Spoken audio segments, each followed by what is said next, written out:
The cold was the first thing that actually pierced through the fog in my mind, sinking into my bones like wet, heavy concrete. I was standing perfectly still on the freezing concrete of Echo Ridge Station, surrounded by 13 other people who looked just as vacant and frozen as I felt.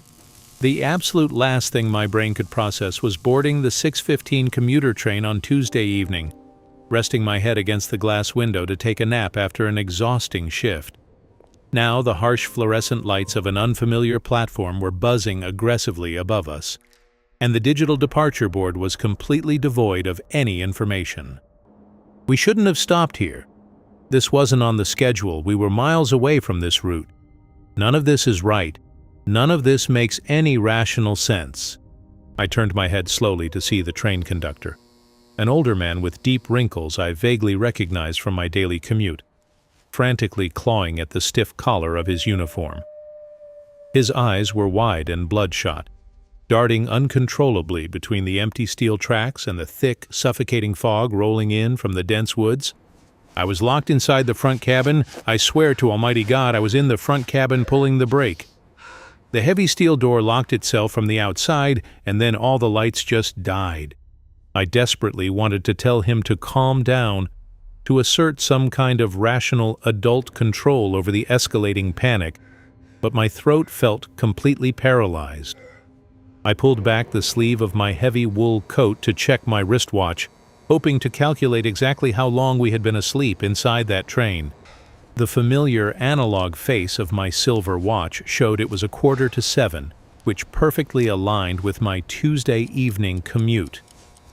But as I stared closer at the dial, a profound, sickening wave of nausea hit my stomach because the second hand was ticking steadily backwards. Nobody move a single muscle from your current positions.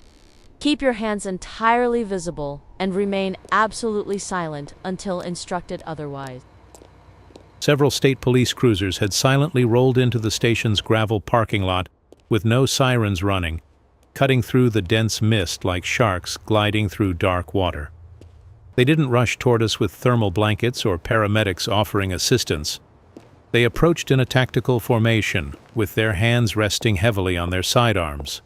A remarkably tall woman wearing a dark trench coat stepped forward from the line of officers, her facial features completely unreadable under the sickly, flickering platform lights. She didn't bother to ask if any of us were injured or bleeding. She just started counting us systematically under her breath. 14 bodies, all accounted for and intact. Load them into the transport vans separately. Do not let any of them speak to each other under any circumstances. The police units mobilized incredibly fast, entirely too fast for a rundown station out in the middle of the rural woods, and they handled us like highly contagious biohazards. They didn't take us to a local hospital to be evaluated for concussions or exposure. They drove us straight to a concrete precinct and locked us inside separate, windowless holding rooms. I sat alone at a deeply scratched metal table for what felt like hours, the blindingly bright white LED lighting making my temples throb with a vicious, unnatural rhythm. When the heavy iron door finally swung open, Detective Reyna walked in carrying nothing but a single unmarked manila folder and a vintage cassette recorder. Elias Vance, 38 years of age, senior financial analyst, married for 10 consecutive years. I need you to articulate exactly how you feel inside your body right now. Are you experiencing any unusual dietary cravings or unexplainable physical discomfort? Her bizarre line of questioning threw me entirely off balance and spiked my heart rate. I fully expected her to interrogate me about the missing train, about potential armed hijackers or a catastrophic chemical leak. But she was studying me like an exterminator inspecting a complex termite trap.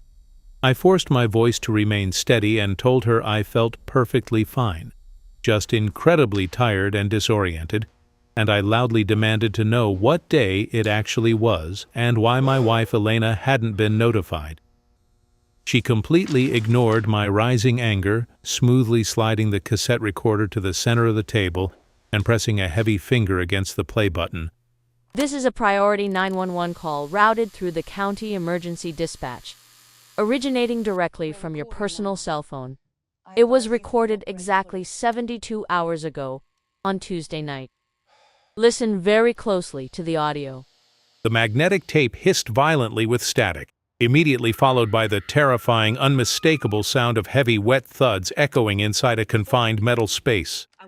Then, a voice abruptly broke through the chaos, screaming with a level of raw, primal terror I had never heard in my entire adult life.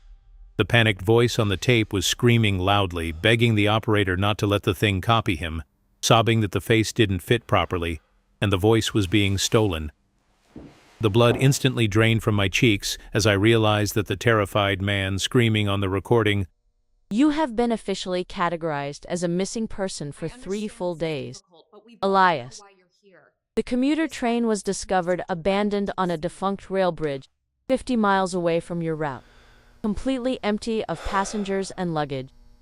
You and the other 13 simply walked out of the dense fog at Echo Ridge Station tonight. I physically felt my chest tighten in panic, my lungs stubbornly refusing to expand as the impossible, crushing weight of 3 entirely missing days bore down on my sanity. I slowly reached up and touched my own face, running my trembling fingers over my jawline, suddenly consumed by a bizarre, creeping paranoia that my own skin didn't actually belong to me. After 3 more hours of exhausting circular questioning that felt significantly more like a psychiatric behavioral test than a standard police interview, they abruptly decided to release me. They handed me a thick, standard non-disclosure agreement to sign and unceremoniously shoved me into a waiting taxi without offering a single word of comfort or explanation. I finally arrived at my suburban house just before midnight, desperate for the warm yellow light spilling from the kitchen window onto the cold asphalt of the driveway. I craved the absolute sanctuary of my home, praying silently that seeing my wife Elena would anchor my severely fractured mind back to solid reality. I unlocked the heavy oak front door and stepped inside the hallway, dropping my metal keys into the familiar ceramic bowl by the entrance with a loud clatter. Elena was standing perfectly upright at the kitchen island, wiping down the flawless granite countertops with slow, deeply rhythmic, almost hypnotic motions. You are home quite late this evening, Elias. I was honestly beginning to wonder if you got caught up with those tedious quarterly financial reports again at the firm. My heart literally stopped beating for a solid, agonizing second as her words hung in the air. I had been officially declared a missing person for 72 hours. My photograph was likely plastered across every local news broadcast, and she was casually asking me about office paperwork with a perfectly calm, placid smile. I walked incredibly slowly into the pristine kitchen, intensely studying her face under the warm amber pendant lighting hanging above the island. She looked exactly like Elena. She even smelled like her expensive vanilla perfume, but her brown eyes were entirely glassy and hollow, completely devoid of the sheer panic or overwhelming relief a normal wife should feel when her vanished husband finally walks through the door.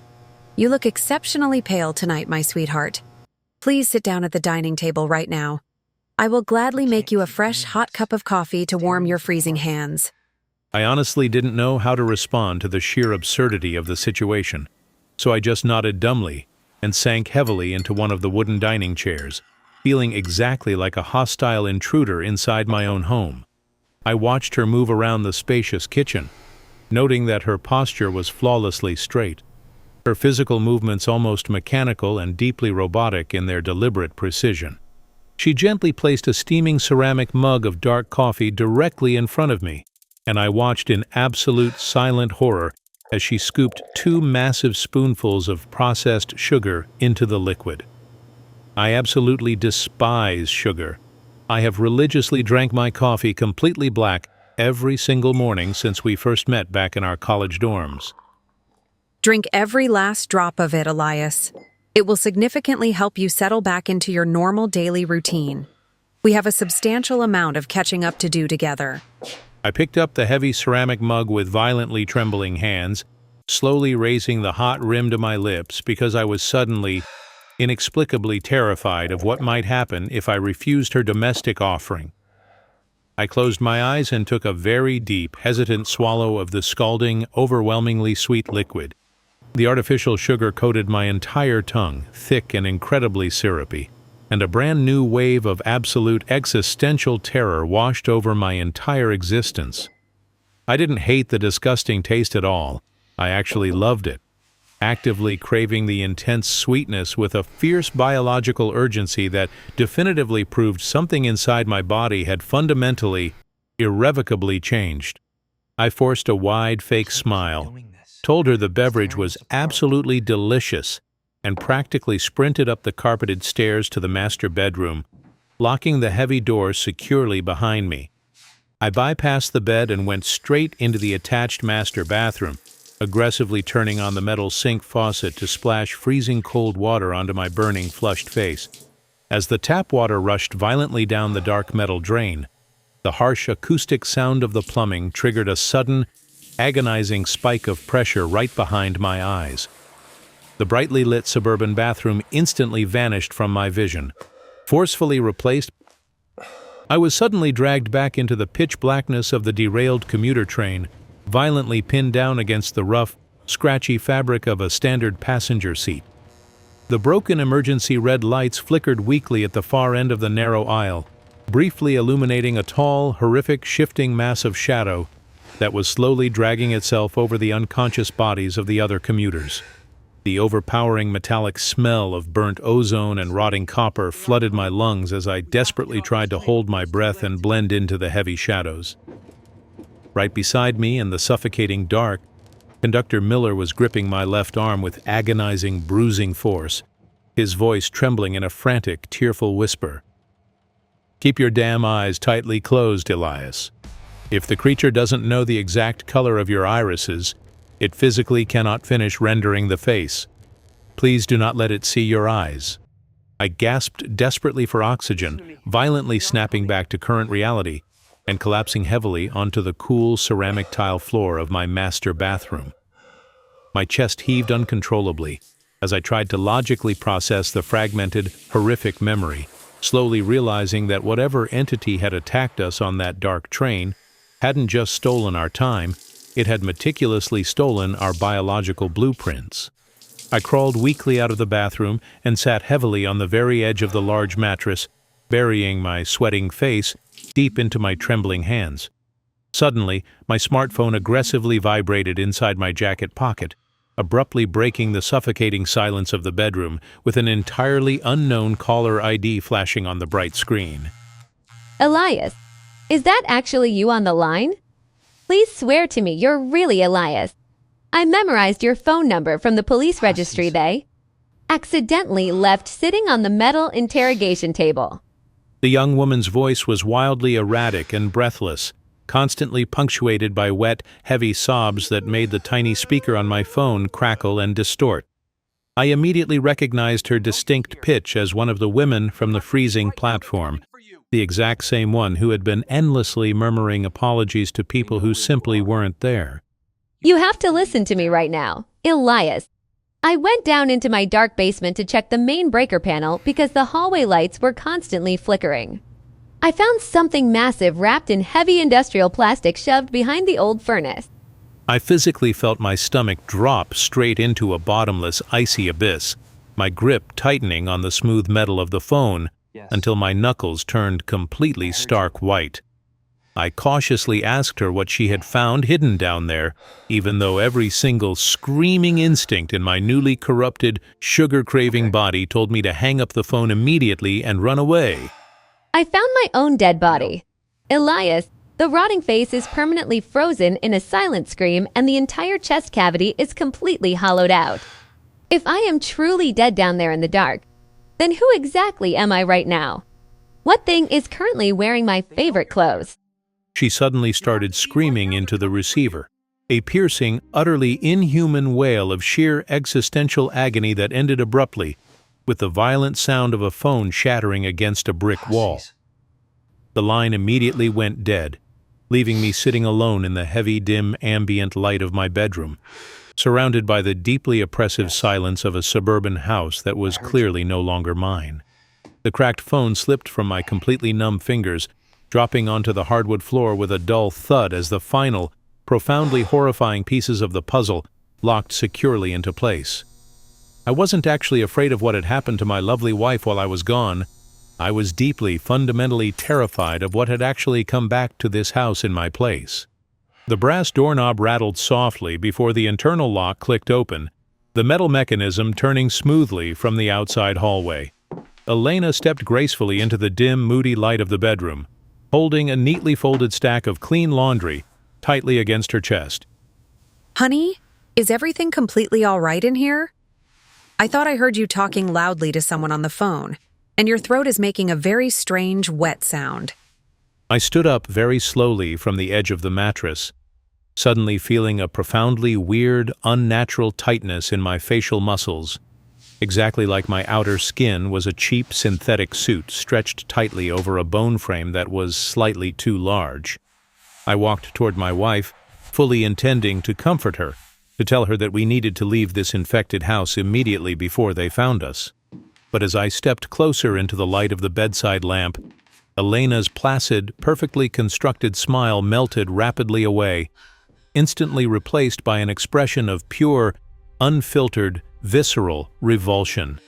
She dropped the clean laundry onto the floorboards and began frantically backing away from me, pressing her trembling spine hard against the bedroom wall, her hands raised high in a desperate, Stay the hell away from me. What did you do to my actual husband? Where is the real Elias? I reached my hand out to touch her trembling shoulder, attempting to tell her that it was really me, that I still loved her, but the human words stubbornly wouldn't form properly in my throat. I tried with all my might to speak her name, but my jaw aggressively unhinged with a wet, heavy, utterly devastating click. It was the exact same sickening, wet sound I had heard dragging itself relentlessly down the narrow aisle of train car 4 in the suffocating pitch black. I slowly turned my heavy head to look at my own reflection in the tall antique mirror standing in the corner of the room, and as I stared into those utterly hollow, unfamiliar eyes, I finally understood exactly why she was screaming.